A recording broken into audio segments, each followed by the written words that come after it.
Where is the line? Art versus exploitation in photography. There is a question every photographer eventually has to face. Where is the line between art and exploitation? At first, the answer seems obvious. Art is respectful, exploitation is harmful, but in real practice, the line is not always so clear. Because photography exists in a space where intention, perception, and execution can all point in different directions. A photographer may believe they are creating art. A viewer may interpret it differently. And the subject may experience something entirely separate from both. This is where the complexity begins.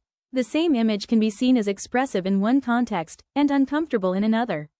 Not because the image has changed, but because context changes meaning.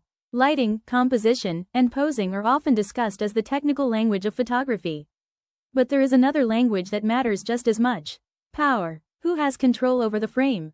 Who is directing the moment? Who is being seen, and who is doing the seeing? These questions are not always visible in the final photograph, but they are always present in the process of creating it. This is why ethics in photography cannot be reduced to a simple rulebook.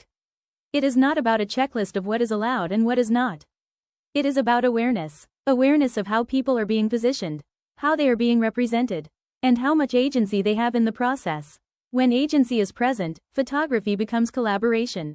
When agency is missing, photography becomes extraction. And the difference between those two defines whether an image feels like art or something else. But there is another layer that makes this even more complicated. Consent alone does not automatically resolve everything. Consent is essential, but it must be informed, ongoing, and understood in context. Because people can agree to something and still feel uncomfortable later, or agree without fully understanding how an image might be used or interpreted. This is why responsibility in photography does not end at permission. It continues through the entire creative process. From the first conversation, to the final image, to how that image is presented to the world. So where is the line between art and exploitation? The honest answer is that the line is not fixed.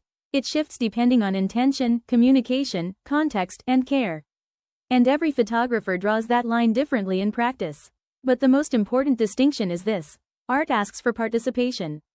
Exploitation ignores it, and the more you understand that difference, the more responsibly you begin to see the world through your lens.